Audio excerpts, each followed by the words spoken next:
December 23, 1994, South Boston, Massachusetts. The snow fell in bruised cheeks that seemed to swallow the skyline whole, muting the city to a hush that felt like a warning, while a third-floor walk-up on a narrow southeast street framed the silhouette of a man who'd mastered the art of outwaiting fate. Down the block, an unmarked Bureau sedan idled beneath a failing street lamp, its windows fogged by nervous breath and the tired hope that tonight might be different, that the myth named Whitey would stop being a rumor and become a man. Somewhere else in the city, a phone rang, and in the space between two words traveled a message with the weight of a verdict. A grand jury was coming. Indictments were real. The ice under his boots had cracked at last. He did not tremble. He stacked cash in elastic-throttled bricks, chamber-checked a pistol that had outlived its paperwork, and passed family photos that knew better than to speak. He closed the door softly because he understood that noise draws eyes, and eyes draw endings. Out in the storm, South Boston swallowed his footprints as if it knew how to keep a secret. But it wasn't just the city helping. It was the country, too. The institution with the seal and the files and the habit of calling a butcher informant when the butcher brought the right carcasses. What the snow covered that night would thaw years later.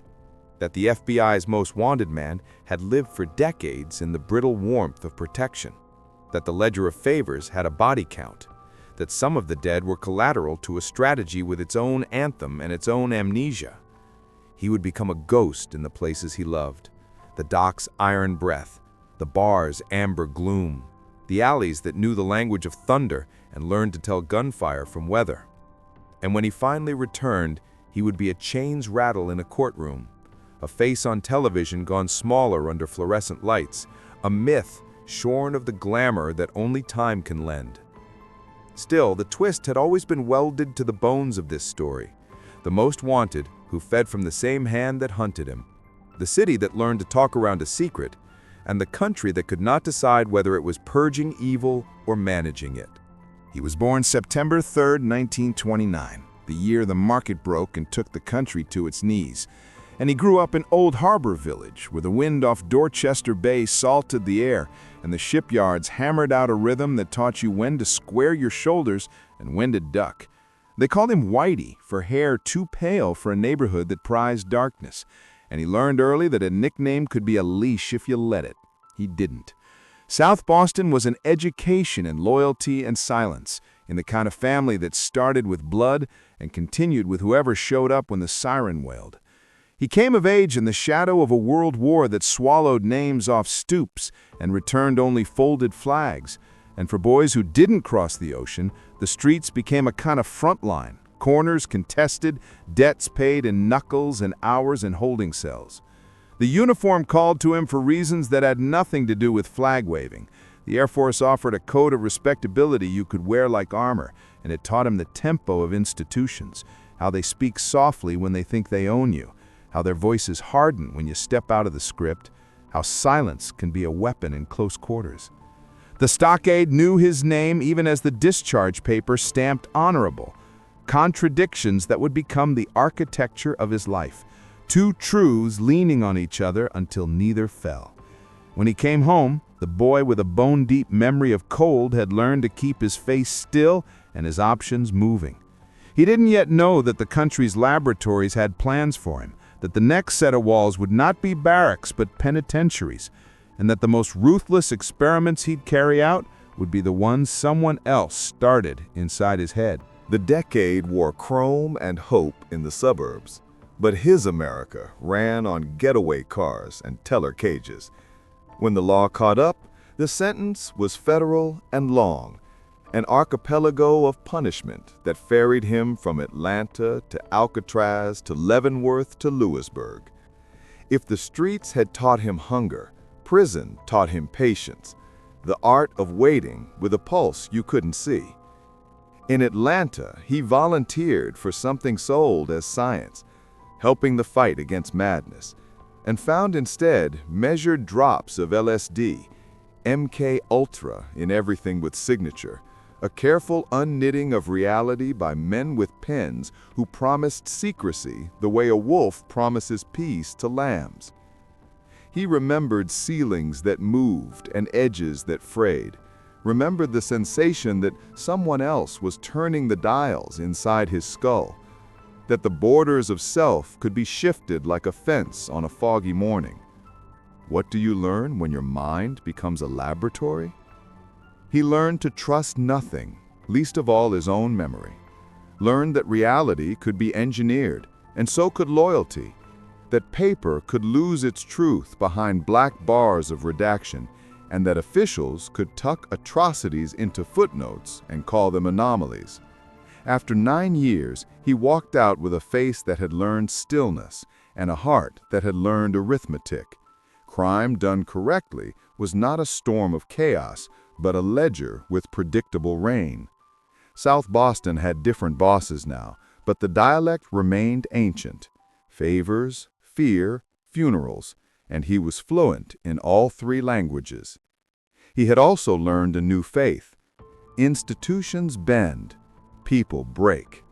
If you can turn a mind into a maze, you can push a city the same way and collect at every corner. Street Wars and Winter Hill, 1970s. You cannot return to a city, you only meet its new version, and the one he met wore 2 surnames like rival flags, Killeen and Mullen, a civil war of corners and docks where righteousness was never on the ballot and profit was the only referendum that counted. He aligned with the Killeens and then with survival, learning that bullets decide less than phone calls do, that handshakes can be treaties or traps, and that sometimes the most merciful burial is the one the snowplow won't find until spring. The blood ran and the city barely blinked, because South Boston knew the vocabulary of thunder and could tell storm from gunfire by the way the dogs flinched. Peace came only as consolidation. You didn't stop violence so much as put it under new management. With Howie Winter and Somerville, the Winter Hill crew dressed their ambition in clean shirts and quiet cars, and Stephen, the rifleman Flemmy, brought a velvet calm to the kind of decisions that end in basements. Racetracks became printing presses for money, easier to fix than cops, cleaner on the books, and when indictments swept up Howie for race fixing, Whitey and Flemmy didn't trip. They stepped over the rubble and kept walking, the hill becoming theirs as naturally as gravity. The city adjusted, as cities do, to a new king with a smile that never touched his eyes, to a tax called protection, to a rumor that would one day mature into evidence, that the badge and the blade were beginning to eat at the same table. The Deal with the Devil, mid-1970s to 1980s.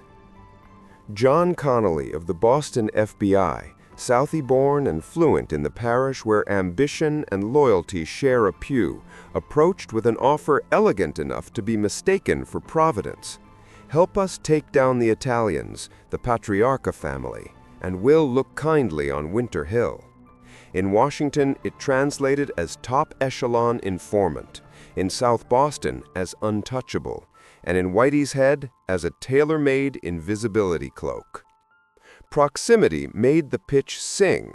Connolly and his colleague John Morris could talk like cousins at a funeral, promise favors that sounded like home more than law, and accept gifts as if corruption were simply another way of staying close to the action. Money crossed tables, so did information. Envelopes grew heavy, consciences got lighter, and the Bureau watched its evidence boards blossom with victories against the rival mob, while a different weed grew under the wallpaper. Winter Hill unchallenged, unhurried, unafraid. On paper, it looked immaculate, a courageous informant helping sterilize organized crime. In practice, it was a butcher coaching the inspector where to condemn, a scoreboard that glowed bright while the morgue filled quietly. Ask the dead about justice. Brian Halloran, who warned the FBI that Bulger had murdered a businessman, mowed down on a waterfront road alongside Michael Donahue, a father of 3 who offered him a ride. John Callahan, tied to World High Ally, found murdered in Miami. Deborah Davis and Deborah Hussey, women close enough to hear the truth whisper. John McIntyre, an IRA gunrunner who talked to authorities and vanished into a basement with a single hanging bulb and no exit. The Bureau would later say it did not know, or did not know enough, or did not know in time. Bureaucracy's lullaby for the bereaved, while on the street, the rumor hardened into policy. Whitey was protected. The line between badge and blade blurred until the city saw only a single hand holding both. Ascension without mercy. Late 1970s, early 1990s. When Howie Winter fell to indictments, the vacuum lasted less than a breath. Power abhors emptiness, and Bulger and Flemmy were already holding the keys. Kevin Weeks became the fist at the end of their arm, a stocky guardian who moved cash like sacrament and threats like weather, reading Whitey the way sailors read a sky minutes before lightning. South Boston turned into a company town where the company sold fear, protection as taxation, silence as currency, and interest rates written in bruises. In private, violence kept a ritual schedule. Basements with cement floors that kept secrets, garages where trunks yawned wider than mouths, and shovels that worked overtime under the hum of distant Christmas lights.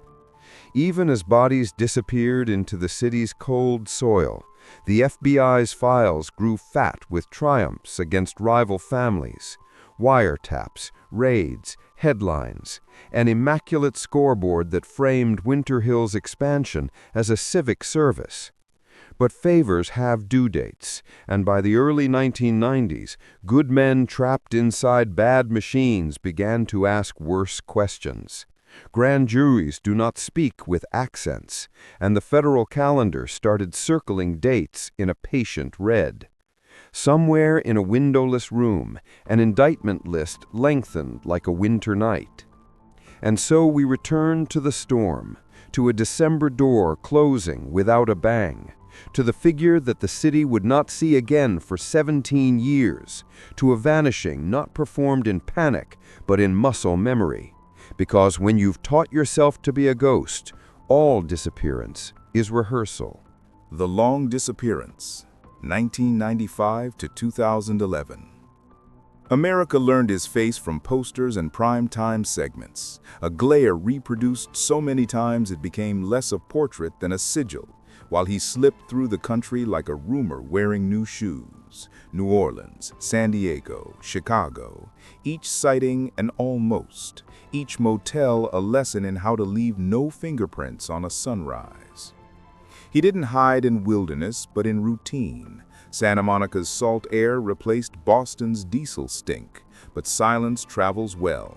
And as Charlie Gasco, he blended into a beige apartment with tidy blinds and walls that held things they weren't supposed to hold, guns wrapped like sleeping dogs, and $822,000 in cash stacked like sealed testimony. Catherine Gregg, loyal, meticulous, fed strays, visited salons, lived the kind of life that makes neighbors think harmless. And a ghost needs nothing more than to be mistaken for a quiet couple behind a polite door. Back east, the FBI raised rewards and the volume. America's Most Wanted spoke his name like a prayer shouted into storm surf. And in 2011, the Bureau turned the hunt sideways by spotlighting Catherine's orbit, cosmetic clinics, dental offices, the places where routine addresses itself. A neighbor recognized the face from a TV ad and told the truth to a phone. The plan outside that coastal building was simple and therefore difficult. Knock and be ready for anything. The garage door slid on its rails like a curtain, and when it closed, the myth looked suddenly smaller under fluorescent bulbs. No speech, no shootout, just cuffs and a wall cavity yawning open to reveal the old reliables, money, weapons, and time finally run dry. Headlines called it an ending. Boston asked if it was the beginning of something rougher, a reckoning with the years when a badge and a blade were two sides of the same coin. The trial, 2013, Boston. Federal courtrooms are built to look permanent, temples where the marble pretends truth is a tenant, and when he entered in chains, the myth strained under gravity. People didn't see a ghost anymore. They saw a man carved from anger, control, and an old loathing for the word rat, an irony that sat in the gallery like an uninvited witness. He refused to testify, called the proceedings a sham when it suited him, and stared down former comrades who swapped oaths for microphones. Kevin Weeks, John Martorano, men who had breathed inside the storm, spoke in the calm rhythms of practiced confession while the jury did its arithmetic. Racketeering, extortion, money laundering, firearms, and murder. 19 charged, 11 proved. The families stood and turned their names into ballast. Halloran and Donahue, Davis and Hussey, Callahan and McIntyre, grief that outlives any bench's power, a litany that turned the courtroom's air heavy enough to bend light. The judge pronounced 2 life sentences plus 5 years, a mathematics of finality the system uses when it cannot return the dead. And still he offered no apology. He carried away the same secret he'd always guarded. How much of his kingdom had been built on fear and how much on favor from men with badges who thought strategy excused proximity. The chapter closed, but the book kept a page unturned, waiting for a prison that hadn't learned his name yet, and a hallway where debts get paid at last call. The Last Transfer, October 2018, Hazleton. They moved him like freight through a system that confuses logistics with destiny. Florida to Oklahoma to West Virginia. Under fluorescent suns and nights that smelled like bleach. The paperwork reading like weather reports, and the decisions made in rooms that never meet daylight. Hazleton, Misery Mountain, had a reputation even rumors didn't exaggerate. And he arrived there in the small hours of October 30, 2018. By sunrise, he was dead. Beaten by fellow inmates in a place where ideology and grievance share cells and where some circles finally close. The Bureau of Prisons promised investigation, a word that fluttered like a loose page in a wind, while families heard the news and tried to understand whether justice had finally become a circle. Whether the man who outlived so many verdicts had found the only verdict that never misses. No one writes a myth to end in a hallway no one sees, but that's where myths often go. Under a sheet on a gurney, a case number in a database, and a ledger balanced by hands the legend never shook. The Ghost Gangster had been many things, but suddenly he was only what the state always said he was: property to be moved, a body to be logged, a story finishing in a place famous not for mercy, but for quantities of it withheld. Boston wears its past like a scar under a suit. The Bulger years are raised welt you can trace with a finger. How close law and crime can stand without touching. How brotherhood can mean Beacon Hill for one Bulger and floorboards stained dark for another. How a city learns to breathe again after 2 decades of inhaling fear. Hollywood rolled tape, The Departed, Black Mass, because America loves villains brewed in local water. But the truth doesn't need a trailer, it needs names, and it needs a city willing to calculate exactly how a man like Whitey remained both hunter and protected species for so long. The FBI's reckoning came in court filings and public shame. John Connolly convicted, John Morris disgraced. Yet paper accountability can't exhume a single grave. South Boston keeps its maintenance through memory. Candles on simple stones, Irish flags folding under dusk, old men telling young ones what a favor will cost when it comes with a business card. History doesn't absolve, it remembers. And remembrance is a kind of work, one that demands we ask if the strategy that made headlines against the Patriarca family was worth the bodies that never got headlines at all. In the end, the legend of the Ghost Gangster is not just about a single man moving like smoke through an era. It's about the draft in the room that let him pass, institutions with shortcuts, neighborhoods with silences, and a country that must decide whether it wants safety clean or safety fast. Voices of the Lost, the family's vigil. They came with photographs that could still warm a room, and with voices that had learned to hold steady while naming the dead. Mothers, sons, sisters, friends, stepping to the lectern to turn grief into sentences that courts could record and strangers could feel. In their stories, Brian Halloran laughed again. Michael Donahue drove again. Deborah Davis smiled in a borrowed summer.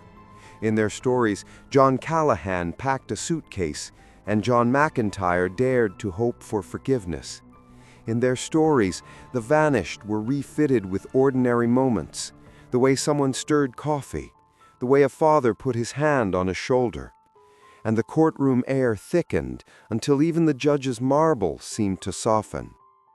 No speech returns the dead, but naming is a form of rescue, a pulling back from the undertow of the record into the shallows where a community can touch its past without drowning in it. Candlelight vigils glowed in winter, and South Boston learned the discipline of maintenance. You visit, you say the name, you teach your children what power's invoice looks like when it is mailed to your house without warning. The microphones left when the verdicts were read. The families stayed, because grief is not an event, but a place, a neighborhood you maintain with memory. And in that quiet labor, a city found its moral center, not in the spectacle of a trial, but in the patient endurance of those who carry the cost long after the headlines fold. Brothers in Parallel: Politics, Power, and the Shadow. Long before the fugitive years, Boston had learned to pronounce the Bulger surname in two registers. William "Billy" Bulger, the consummate insider, state senate titan, later the university president, whose intelligence and discipline made him a pillar. And James "Whitey" Bulger, the street king who learned to turn fear into tax and favors into municipal policy conducted off-book. They were not the same man, and to confuse them was to misunderstand a city where power takes many shapes, but the parallel lines unnerved people. Law and order speaking in Latin on Beacon Hill, while law and order spoke a darker dialect in Southie basements. When Billy appeared before Congress in the early 2000s to explain his brother's calls and the choices one makes when blood and duty collide, the performance was Shakespearean and local at once, a loyalist's argument in a republic's chamber, a reminder that family is a country with its own constitution. The optics damaged him, resignation followed, and Boston found itself debating not just who had done what, but what shared childhood and shared streets mean when fate splits a house and sends its sons to opposite altars. The point isn't that politics enabled crime. The point is that proximity confuses us, that cities are built from overlapping loyalties, and that the same parish bells that bless a wedding ring can also ring for a funeral bought in cash. In this, the Bulger story is less an aberration than a map. Power without transparency breeds shadows, and shadows are where the city's worst bargains get signed. The lie he lived by. He hated the word rat, wore the hatred like armor, and in the mythology he curated, loyalty was the only sacrament that mattered, so long as he defined it. But the files and the funerals tell a different liturgy. A man who traded intelligence for sanctuary, who fed rivals to a machine that stamped its paperwork justice, and who then insisted the ink did not spell his name. It is a peculiar American romance, the gangster who keeps his code pure, even as he breaks every bone around him. And in that romance, Whitey Bulger found an alibi that outlived his circumstances. He was not an informant, he maintained. The Bureau was a resource, not a master. His enemies were the only casualties that counted. But codes are mirrors, and this one cracked under the light of evidence. Memos, meetings, the inexorable arithmetic of who died and who thrived, until only the naked calculation remained. He believed himself an instrument of order in a world of chaos. The city learned he was a manufacturer of chaos in a world craving order. That is the final lesson, the one the alleys and courtrooms agree upon. Mythology is a luxury the dead do not get to purchase, and the word you fear most may be the one you already are. In the end, the legend is less about villainy than about the drift of institutions when strategy applauds results and forgets to ask the body count for its opinion. Outro: The City and the Ghost. Boston carries on. Buses sigh at corners. The harbor breathes out salt. Parents walk children past stoops that remember. And in that ordinary motion lives the only real verdict a city can deliver: continuance. Whitey Bulger's story is not a parable with a tidy moral. It is a caution about bargains struck in the dark, about institutions that mistake ends for absolution, about neighborhoods that survive by deciding again and again to tell the truth about themselves even when the truth hurts. The Ghost Gangster is gone, reduced to case numbers, court transcripts, and a slab of history. But the shadow he cast is instructive. Safety purchased on the cheap is a bill that arrives late with interest. Power without scrutiny will always find a basement, and justice delayed is never justice denied for the dead, only for the living who must carry it. History remembers the victors, the famous, the names that turn into headlines. Boston remembers the graves and the candles and the people who speak them into light. If you were here until the end, you're part of history now. Subscribe for more stories the world tried to forget. Tell me in the comments, do you think this story could have ended differently?